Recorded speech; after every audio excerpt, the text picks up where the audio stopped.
Alhamdulillah. Alhamdulillahi nahmaduhu wa nasta'inuhu wa nastaghfiruhu wa nu'minu bihi wa natawakkalu alayhi wa na'udzu billahi min shururi anfusina wa min sayyiati a'malina man yahdihillahu fala mudilla lahu wa man yudlilhu fala hadiya lahu وأشهد أن لا إله إلا الله وحده لا شريك له وأشهد أن سيدنا محمدا عبده ورسوله أما بعد فقد قال الله تعالى في القرآن العظيم والفرقان المجيد يا أيها الذين آمنوا اتقوا الله حق تقاته ولا تموتن إلا وأنتم مسلمون يا أيها الناس اتقوا ربكم الذي خلقكم من نفس واحدة وخلق منها زوجها وبث منهما رجالا كثيرا ونساء واتقوا الله الذي تساءلون به والأرحام إن الله كان عليكم رقيبا يا أيها الذين آمنوا اتقوا الله وقولوا قولا سديدا يصلح لكم أعمالكم ويغفر لكم ذنوبكم ومن يطع الله ورسوله فقد فاز فوزا عظيما وقال نبينا صلى الله عليه وسلم إن أصدق الحديث كتاب الله وأحسن الهدي هدي محمد صلى الله عليه وسلم وشر الأمور محدثاتها وكل محدثة بدعة وكل بدعة ضلالة وكل ضلالة في النار. கண்ணியத்திற்குரிய எல்லாம் அல்ல அல்லாஹ் ஜல்ல ஷானு தஆலாவின் நல்லடியார்களே, பெரியோர்களே, தாய்மார்களே, அல்லாஹ்வுடைய பேரருளால் அவனுடைய அருள் வளமிக்க ரமலானுடைய மாதத்திலே 27வது நோன்பிலே நாம் இருக்கிறோம். இன்னும் 1-2 தினங்களில் இந்த நோன்பில் இருந்து நாம் வெளிவர இருக்கிறோம் இன்ஷா அல்லாஹ். இந்த நேரத்திலே ஒரு முக்கியமான சிந்தனையை நாம் பெற வேண்டியிருக்கிறது. 27 நாட்களை கடந்து விட்ட நாம் இந்த ரமலானிலே நம்முடைய செயல்பாடு, நம்முடைய சிந்தனை எப்படி இருக்கிறது? இதில் ஏதாவது மாற்றம் இருக்கிறதா என்பதை சிந்தித்து பார்க்க வேண்டிய தருணம் இது. இன்னும் 1-2 தினங்களில் இந்த ரமலானுடைய மாதத்தில் இருந்து வெளிவர இருக்கக்கூடிய நாம் இந்த ரமலானில் இருந்து நாம் பெற வேண்டிய மிக முக்கியமான பாடத்தையாவது பெற்றுவிட்டு நாம் வெளிவர வேண்டும். இது ஒவ்வொரு முஸ்லிமான ஆண் பெண் அனைவருடைய கடமை. என்ன அந்த சிந்தனை, அந்த பாடம் என்ன என்று சொன்னால், இந்த ரமலானுடைய மாதத்திலே நாம் நோன்பு இருந்தோம். கிட்டத்தட்ட 27 நாட்கள் நாம் நோன்பு இருந்திருக்கிறோம். இந்த நோன்பு ஒரு சடங்கு சம்பிரதாயமாக ஆகிவிடாமல் இந்த நோன்பு நமக்கு படித்து தர வேண்டிய முக்கியமான பாடத்தை நம்மில் அது பதிய வைத்திருக்க வேண்டும். அதற்கான காய்களை நாம் நகர்த்த வேண்டும்.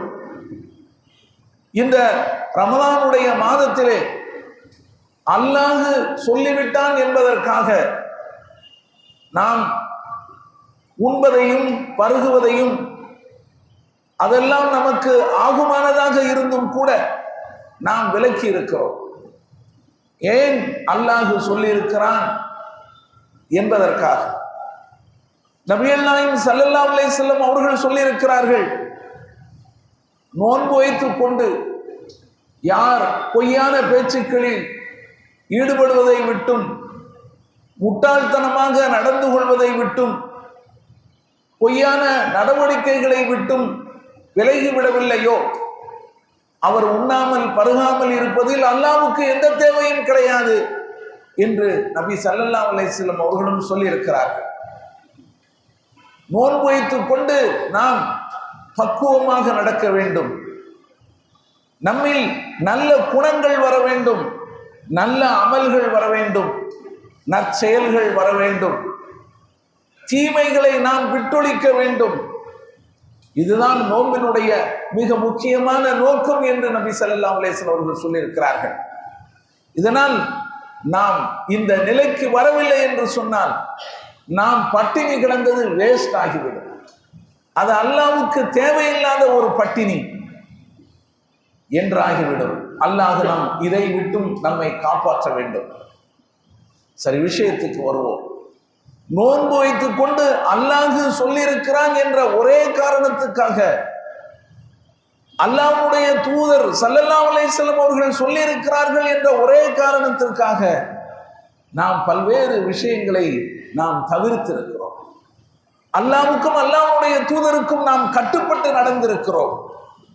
இந்த கட்டுப்பாடு அல்லாஹ் சொல்லிவிட்டான் என்று சொன்னால், நபிகள் நாயகம் ஸல்லல்லாஹு அலைஹி வஸல்லம் அவர்கள் சொல்லிவிட்டார்கள் என்று சொன்னால் அதற்கு அப்படியே கீழ்ப்படியக்கூடிய அந்த தன்மை அது நம்மளிடத்திலே வர வேண்டும்.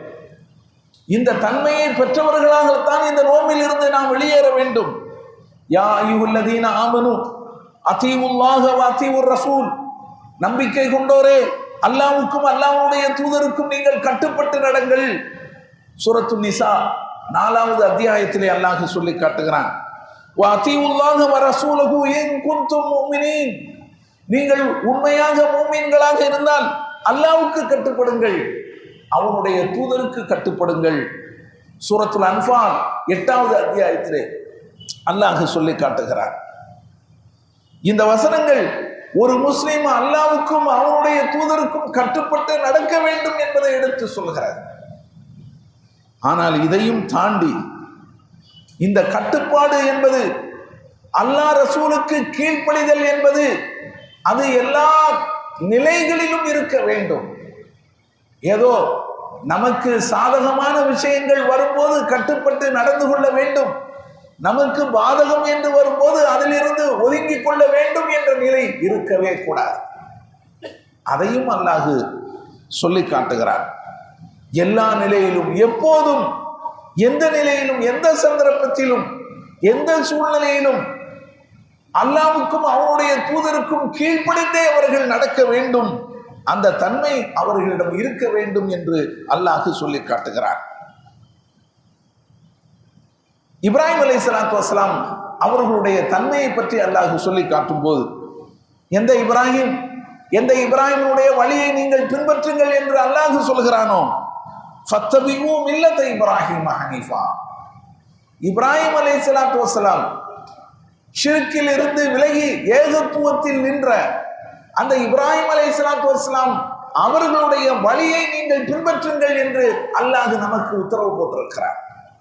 நாமெல்லாம் எந்த வழியை பின்பற்ற வேண்டும்? நபி இப்ராஹிம் அலைஹிஸ்ஸலாத்து வஸ்ஸலாம் அவர்களுடைய வழியை பின்பற்ற வேண்டும். அந்த வழிதான் நபி முஹம்மது ஸல்லல்லாஹு அலைஹி வஸல்லம் அவர்கள் காட்டியது. நபி முஹம்மது ஸல்லல்லாஹு அலைஹி வஸல்லம் அவர்களுக்கும் அந்த உத்தரவு இருக்கிறது, இத்தபி மில்லத இப்ராஹிம ஹனீஃபா, நபியே ஷிர்கில் இருந்து விலகி ஏகத்துவத்திலே நிலைத்து நின்ற அந்த இப்ராஹிமுடைய வழியை நீ பின்பற்றுவீராக என்று நபி ஸல்லல்லாஹு அலைஹி வஸல்லம் அவர்களுக்கும் அந்த கட்டளை இருக்கிறது.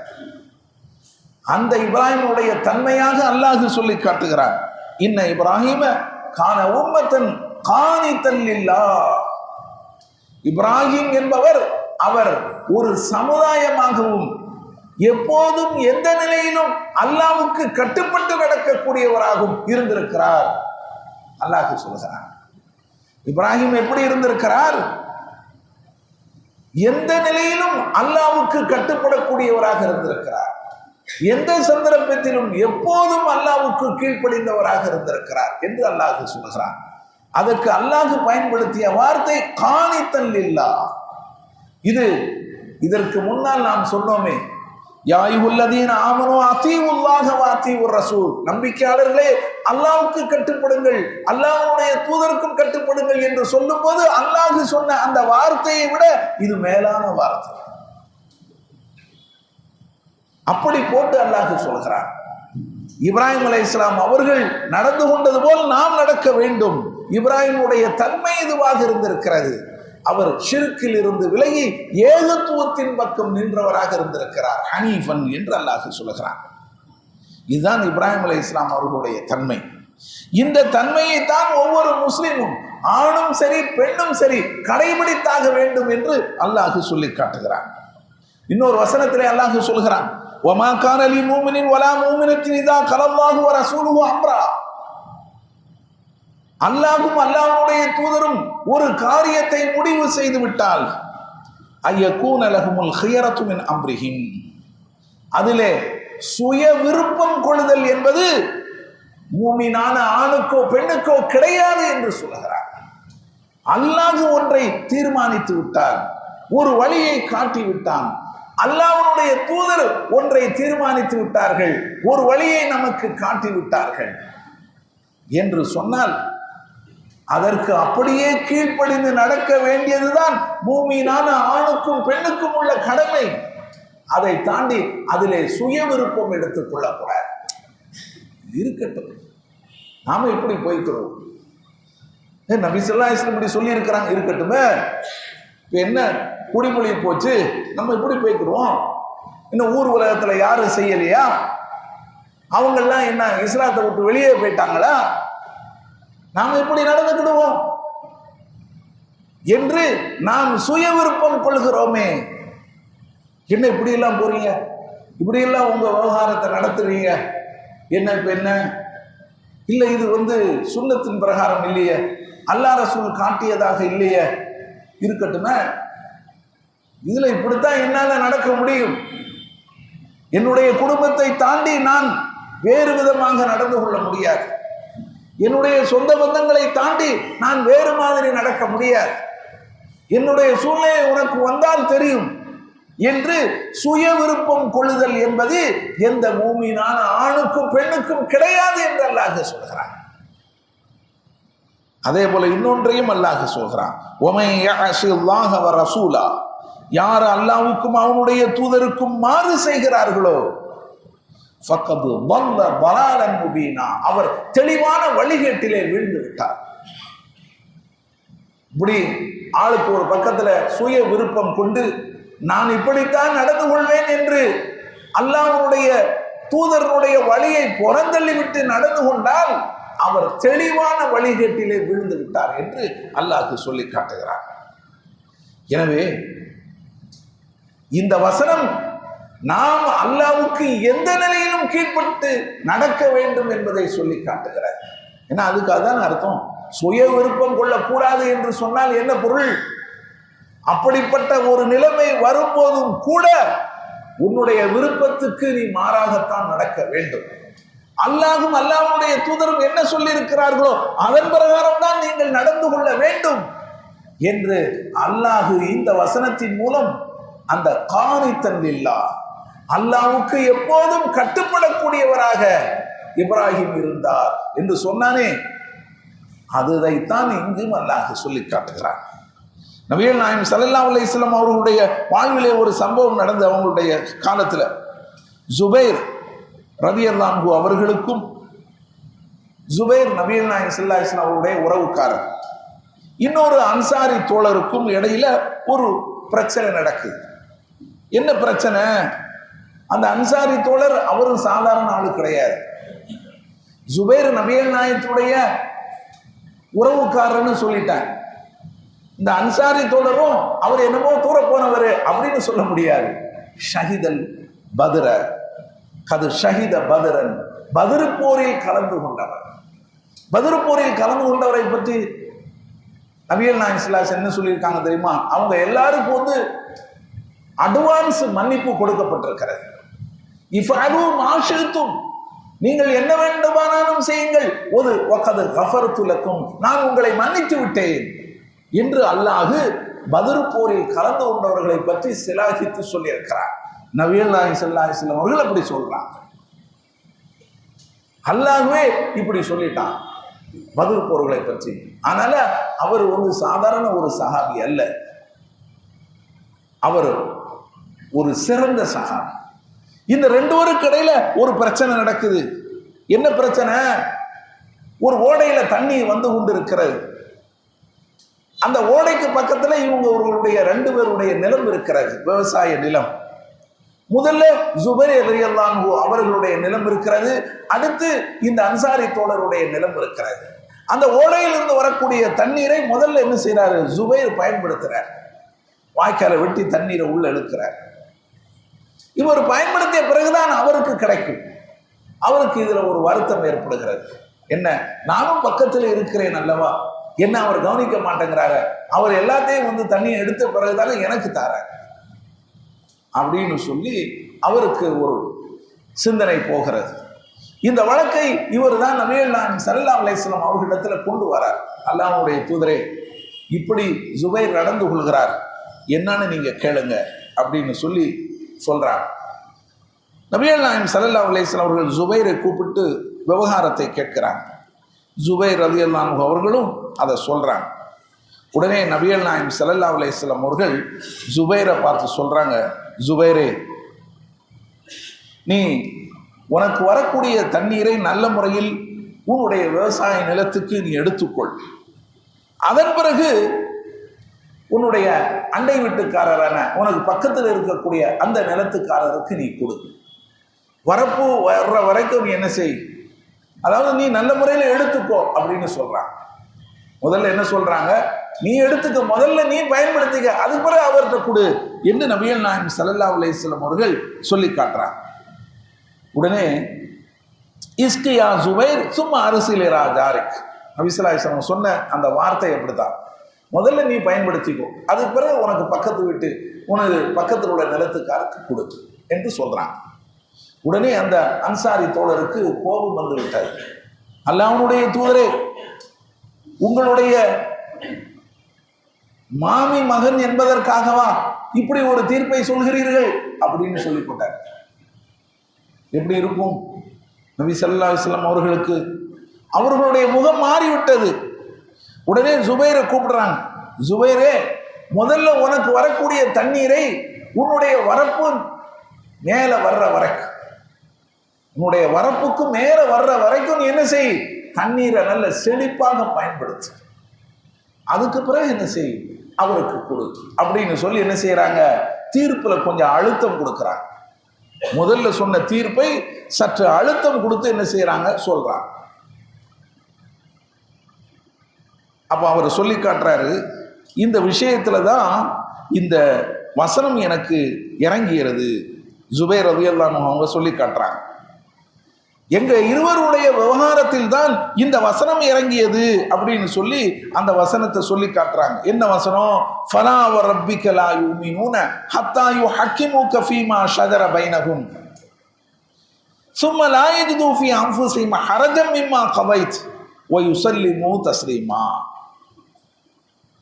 நபியே, உம்முடைய இறைவன் மீது சத்தியமாக, இவர்கள் ஒரு விவகாரத்தில் உம்மை நீதிபதியாக ஆக்கி பிறகு நீர் அளிக்கக்கூடிய அந்த தீர்ப்பை அப்படியே இவர்கள் அந்த தீர்ப்புக்கு கட்டுப்படாத வரை, எப்படி தங்களுடைய உள்ளத்துல எந்த கசடும் இல்லாமல், எந்த சங்கடமும் இல்லாமல், எந்த மன உறுத்தலும் இல்லாமல் அப்படியே நீ வழங்கிய தீர்ப்புக்கு கட்டுப்படாத வரையில் இவர்கள் மூமின்களாக இருக்க மாட்டார்கள் அப்படின்னு அல்லாஹ் என்ன செய்யறான்? சூரத்து நிசா 4வது அத்தியாயத்தில் 65வது வசனத்துல அல்லாஹ் சொல்லி இருக்கிறார். இந்த வசனம் எங்களுடைய இருவருடைய விஷயத்துல தான் இறங்குச்சு அப்படின்னு ஜுபைர் ரலியல்லாஹு அன்ஹு அவர்கள் சொல்லி காட்டுறார். அப்ப எப்படி நாம் எப்படி கட்டுப்பட வேண்டும்? எந்த விவகாரமாக இருந்தாலும் அது நமக்கு பிடிக்குதோ பிடிக்கலையோ, நம்முடைய சுய இஷ்டத்துக்கு நாம் அதனை விட முடியாது. அல்லாஹ் ஒன்றை சொல்லுகிறான், அல்லாஹ்வுடைய தூதர் ஒன்றை சொல்லுகிறார்கள் என்று சொன்னால் அதற்கு அப்படியே கீழ்ப்படிந்து நடப்பதுதான் ஒரு முஸ்லிமுடைய கடமை என்பதை இந்த வசனமும் நமக்கு சொல்லி காட்டுகிறது. ஆனா சரி, இந்த மாதிரி நடக்கிறது, இப்படித்தானே நிறைய பேர் இருக்கிறாங்க. அவர்களால எல்லா விஷயத்திலும் அல்லாஹ் ரசூலுக்கு கட்டுப்பட முடியவில்லையே. முடியணும். அந்த பாடம்தான் இந்த ரமலானில் நாம் எடுத்துக்கொண்டிருக்கிறோம். அல்லாஹ் சொல்லிவிட்டான் என்பதற்காக உண்பதை நீ விடவில்லையா? குடிப்பதை நீ விடவில்லையா? பொய் சொல்வதை நீ விடவில்லையா? புறம் பேசுவதை நீ விடவில்லையா? சொல்லு. இதெல்லாம் எதற்காக விட்டாய்? அல்லாஹ் சொல்லிவிட்டான் என்பதற்காக. அப்போது உங்களுடைய உள்ளம் என்ன நினைத்தது? நம்ம எப்படி வேணா நடந்துக்கலாம், நோன்பு தானே, அது ஒரு பக்கத்துல இருந்துட்டு போதும், இது பக்கத்துல நம்ம நடந்துட்டு போவோம் அப்படின்னு நம்ம இருந்தோமா? இல்லை. எல்லா நிலையிலும் அல்லாஹ்வுக்கு கட்டுப்பட்டு நடக்கக்கூடியவர்களாக நாம் இந்த நோன்பு நேரத்திலே இருந்தோம். இதே நிலையைத்தான் இந்த நோன்புக்கு வெளியே நாம் ஒவ்வொருவரும் பிரதிபலிக்க வேண்டும். ஆணும் பிரதிபலிக்க வேண்டும், பெண்ணும் பிரதிபலிக்க வேண்டும். இந்த ரமலான் பள்ளியிலே நாம் படித்த பாடம் தான் இது. ஆனால் இதற்கு நேரு விரோதமாக நயவஞ்சகர்கள் எப்படி நடப்பார்கள் தெரியுமா? இப்ப நாம சொல்லிக்கிட்டு இருக்கிறோமே, இது மாதிரி நடப்பாங்க. இவங்கெல்லாம் யாரு? வேஷதாரிகள், இரட்டை வேடம் போடக்கூடியவர்கள், சந்தர்ப்பவாதிகள் என்று அல்லாஹ் சொல்லி காட்டுகிறார். சந்தர்ப்பவாதிகள் தான் இப்படி நடப்பாங்க. அது என்னங்கிறது என்னுடைய அடுத்த உரையில சொல்லி முடித்துக் கொள்கிறேன்.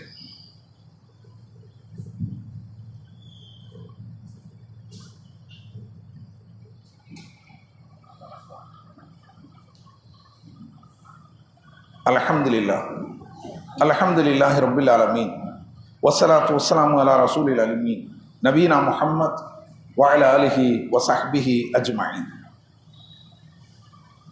அல்லாஹ் சந்தர்ப்பவாதிகளை பற்றி சொல்லும்போது, வைதா துஉ இலல்லாஹி வ ரசூலிஹி லியஹ்கும பைனஹும், தங்களுக்கு மத்தியிலே ஏற்படக்கூடிய பிரச்சனைகளுக்கு தீர்ப்பு வழங்குவதற்காக,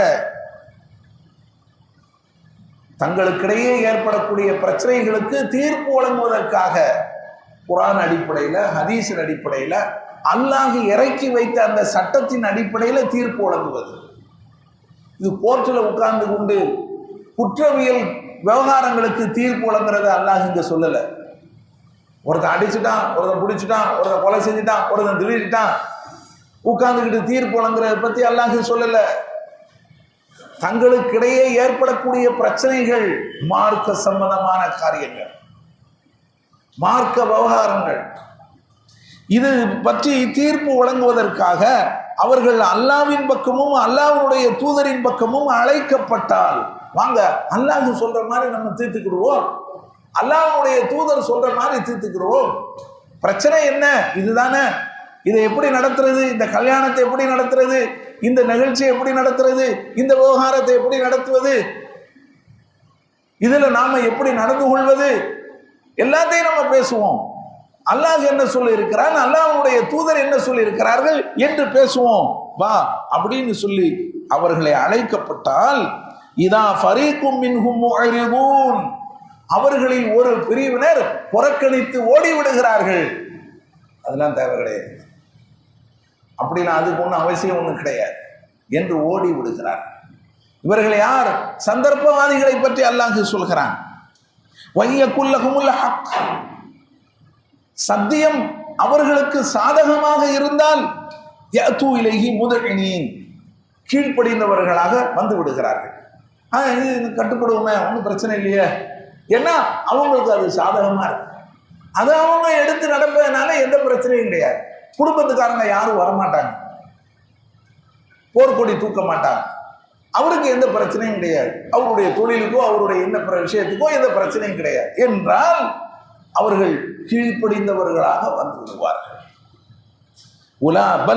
உலாயிகஹும், கீழ்ப்படிந்தவர்களாக வந்து விடுவார்கள். அல்லாஹ் சொல்கிறான், அஃபீ குலூபிஹிம் மரதுன், இவர்களுடைய உள்ளங்களில் என்ன நோய் இருக்கிறதா? அமிர்தாபு, அல்லது இவர்கள் சந்தேகிக்கிறார்களா? ஐயஹாஃபூன அம்மா யகாஃபு அன் யஹீஃபல்லாஹு அலைஹி வ ரசூலுஹு, அல்லது அல்லாஹ்வும் அல்லாஹ்வுடைய தூதரும் தங்களுக்கு அநீதி இழைத்து விடுவார்களோ என்று இவர்கள் அஞ்சுகிறார்களா? பல், உண்மையை சொல்ல போனான், உலாயிக ஹுமுல் ஸாலிமூன், இவர்கள் தான் அநியாயக்காரர்கள் என்று அல்லாஹ் சொல்கிறார். அப்ப ரெண்டு விஷயத்தை அல்லாஹ் இந்த வசனத்தை உணர்த்துகிறார். சூரத்து நூர் 24வது அத்தியாயத்தில் அல்லாஹ் சொல்கிறார். என்ன விஷயம்? அதாவது அல்லாஹ்வுக்கும் அல்லாஹ்வுடைய தூதருக்கும் மத்தியில, நமக்கு மத்தியில ஏற்படக்கூடிய பிரச்சனைகளை குர்ஆன் ஹதீஸ் அடிப்படையில தீர்த்துக் கொள்வோம் என்று வரும்போது அவங்க ஒதுங்கிடுறாங்க.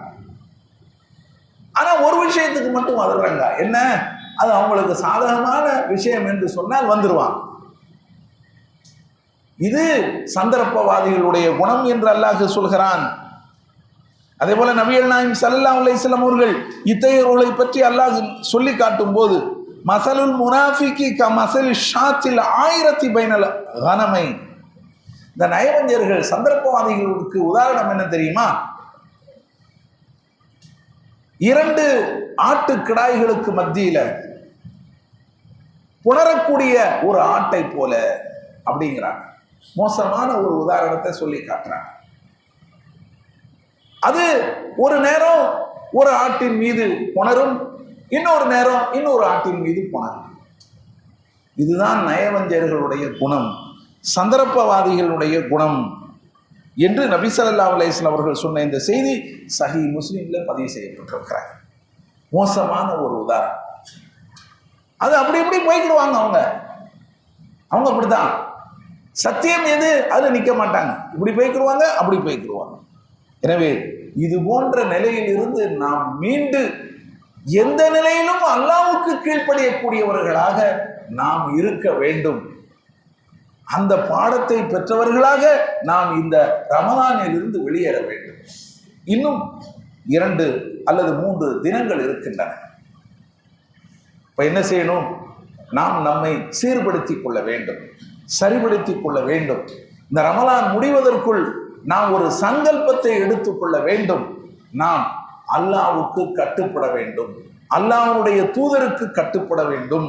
அல்லாஹ்வுடைய தூதர் நமக்கு வழிகாட்டிய பிரகாரம்தான் நம்முடைய வாழ்வை நாம் அமைத்துக் கொள்ள வேண்டும். நம்முடைய வாழ்வின் அத்தனை விவகாரங்களை நாம் அமைத்துக் கொள்ள வேண்டும் எல்லா நிலையிலும் என்று ஒரு சங்கல்பத்தை எடுத்துக்கொண்டுதான் நாம் இந்த ரமலானில் இருந்து விடுபட வேண்டும். அத்தகைய நிலையை அல்லாஹ் ஜல்ல ஷானு தஆலா நம்ம அனைவருக்கும் தந்தருவானாக என வேண்டி 2 அறிவிப்பை செய்து முடித்துக் கொள்கிறேன். முதலாவது அறிவிப்பு என்ன என்று சொன்னால், நம்முடைய ஃபித்ரா, நபிகள் நாயகம் ஸல்லல்லாஹு அலைஹி வஸல்லம் அவர்கள் இந்த நோன்பு பெருநாள் தர்மத்தினுடைய அந்த நோக்கத்தை சொல்லும்போது, அது நோன்பாளிக்கு அவருடைய பாவத்துக்கு பரிகாரமாக அமையும். துஹரத்தன் லிஸ்ஸாயிம், நோன்பாளினுடைய பாவங்களை அது அப்படியே என்ன செய்யும்? தூய்மைப்படுத்தும். துஅமத்தன் லில் மசாக்கீன், ஏழைகளுக்கு அது உணவாக அமையும் என்று நபிகள் நாயகம் ஸல்லல்லாஹு அலைஹி வஸல்லம் அவர்கள் இந்த ஃபித்ராவுடைய இதை சொல்லியிருக்கிறார். எனவே இந்த ஃபித்ராவை விரைந்து நீங்கள் என்ன செய்யுங்க? கொடுத்துருங்க. நாம் இன்னும் ஒரு தினத்தில் நாம் என்ன செய்யணும்? இதை எப்படி விநியோகம் பண்ணுறது, என்ன செய்வது, இதை எப்படி கொடுப்பது, என்ன வாங்கணும், இதெல்லாம் இருக்கா இல்லையா? நம்மளுடைய ஜமாத்தில் இதுக்கு பின்னால் எவ்வளவு இருக்குது. இதெல்லாம் நாங்கள் தீர்மானிக்கக்கூடியவர்களாக இருந்தாலும் சொன்னால் என்ன வரவு இருக்கிறது, அதை பார்த்து தான் செய்யணும். எனவே நீங்கள் இன்னமும் வந்து காலம் தாழ்த்தாம, இந்த பெருநாள் வரட்டுமான்னு சில பேர் இருப்பாங்க. அப்படி இருக்க வேண்டிய அவசியமே இல்லை. முன்கூட்டியே கொடுத்தார்கள். நோன்பு பெருநாளில் அறிவித்தோம் தெரியுமா, நோன்பு வருது அப்படின்னு சொல்லி. அப்போவே என்ன செய்கிறாங்க? இந்தாங்க என்னுடைய ஃபித்ரா, நாங்கள் எனக்கு நோன்பு கஞ்சிக்காங்க இது தந்தவர்கள்லாம் இருக்கிறாங்க. அது என்ன தப்பாது இல்லையே? எனவே உங்களுடைய ஃபித்ராக்களை விரைந்து நீங்கள் கொடுங்கள். அல்லாஹ் உங்களுக்கு அருள் செய்வானாக. இது ஒன்று. 2வது என்ன என்று சொன்னால், இன்ஷா அல்லாஹ் பெருநாள் என்று அறிவிக்கப்பட்டால் பெருநாள் தொழுகை 6:40க்கு நடைபெறும். நம்முடைய மஸ்ஜித் முபாரக்கினுடைய இந்த பஜார் திடலில் நடைபெறும். பெருநாள் தொழுகை 6:40க்கு இன்ஷா அல்லாஹ். வாஹிர் தவானா அல்ஹம்துலில்லாஹி ரப்பில் ஆலமீன். அஸ்ஸலாமு அலைக்கும் வரஹ்மத்துல்லாஹி வபரகாத்துஹு.